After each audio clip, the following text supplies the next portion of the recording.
Hello everyone, welcome to my YouTube channel. My name is Evidence, and in today's video I am going to show you how to create a random forest model, specifically a random forest regressor. And in a different video I'll show you how to create a random forest classifier model.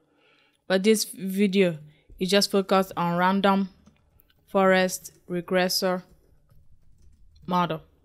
I am going to import the random forest regressor function from Scikit-Learn. So from Scikit-Learn.ensemble, import random forest regressor. And if you watch any of my videos, you know that I like looking at documentation, so I'm going to quickly look at the documentation for the random forest regressor. So this is the documentation for the random forest regressor, and it has a whole lot of parameters, much more parameters than the linear regression model. It has a whole lot of parameters, and these parameters are the parameters that you can tune when you're doing hyperparameter tuning. It has a whole lot of parameters, and then it has some attributes, a lot of attributes. And in the next video, when I show you how to interpret random forest models, we will use the future importances attribute. And then let's look at the methods. So it has different methods. It has an apply method, and then fit and predict and score. And the scoring gives you the R2 for the model. So this is the different methods. So I went ahead and imported it, and now I'm just going to instantiate it. Instantiate random forest regressor, and I'm just gonna call it RF, and I'm gonna say random forest regressor, and I'm just gonna instantiate it with a random state of 42.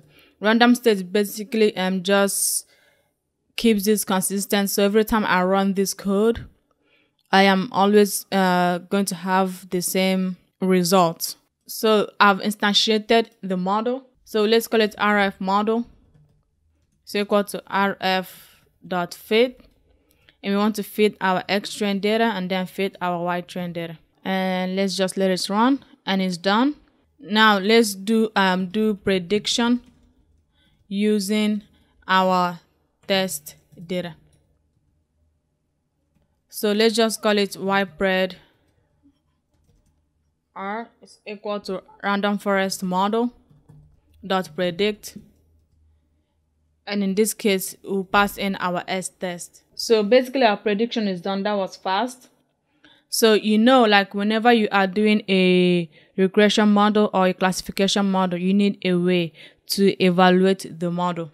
For a regression model, you're most likely evaluating the error, and you want the error to be as low as possible, right?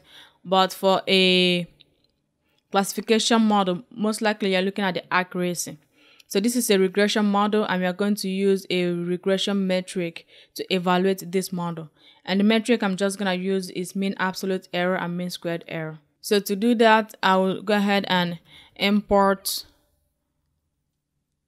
regression metrics. So I'll go from Scikit-Learn.model selection, import mean, from Scikit-Learn.metrics, import mean absolute error and then mean squared error. So calculating the performance of the random forest model. So let's go ahead and calculate the mean absolute error for a random forest model. And let's see mean absolute error. So if you look at mean absolute error metric, the first thing you provide is the true value. So the true value in this case is the Y test. And then the predicted value in this case is the ypred r. And also we want to look at the mean squared error. And mean squared error is very similar to mean absolute error in that the first thing you provide is the true value, and the second thing you provide is the predicted value. So let's go ahead and print out the result of this and kind of see what our error is, kind of see how good or not so good our model is. All right, so basically this is our mean absolute error for our model, and this is the mean squared error for our model. This is actually really good compared to our baseline model and our linear regression model. So in a different video, I showed you how to run a linear regression model and how to explain a linear regression model. And I also showed you how to get a baseline model. So as you can see right here, this is our baseline model. So this is like before we run it through any actual model, this is like our initial guess. Based on our initial guess prediction, this is the mean absolute error and this is the mean squared error.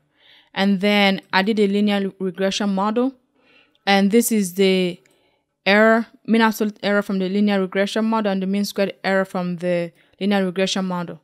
And as you can see right here, the linear regression model is significantly better than the baseline model, which is good.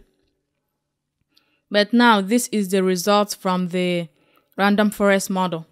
And as you can see here, the random forest model is even better than the linear regression model and significantly better than the baseline model. So basically, in a nutshell, this is how you would run a random forest model.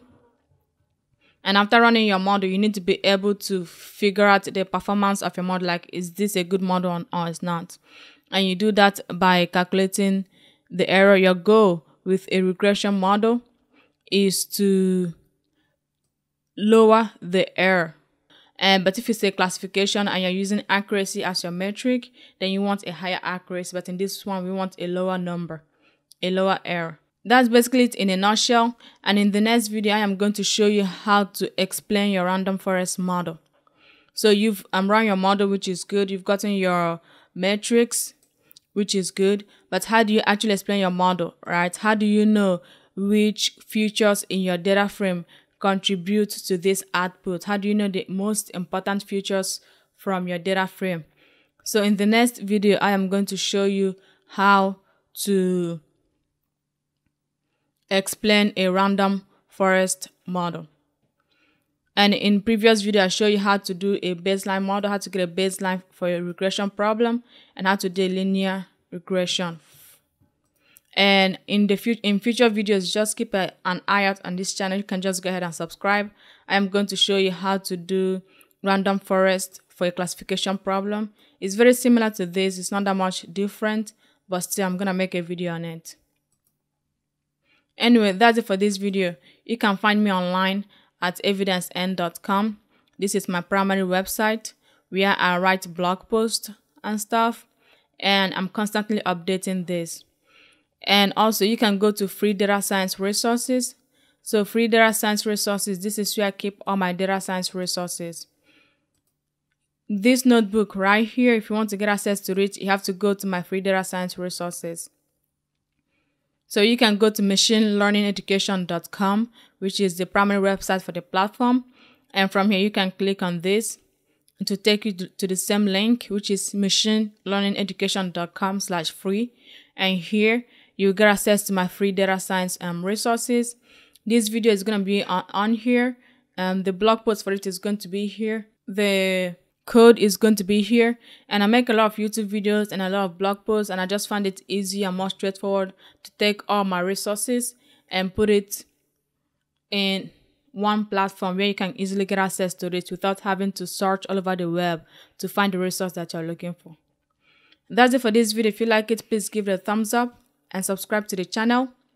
If you made it this far in this video, but you didn't like it, please give it a double thumbs down and still subscribe to the channel. Thank you for watching, and I'll talk to you on the next one. Bye.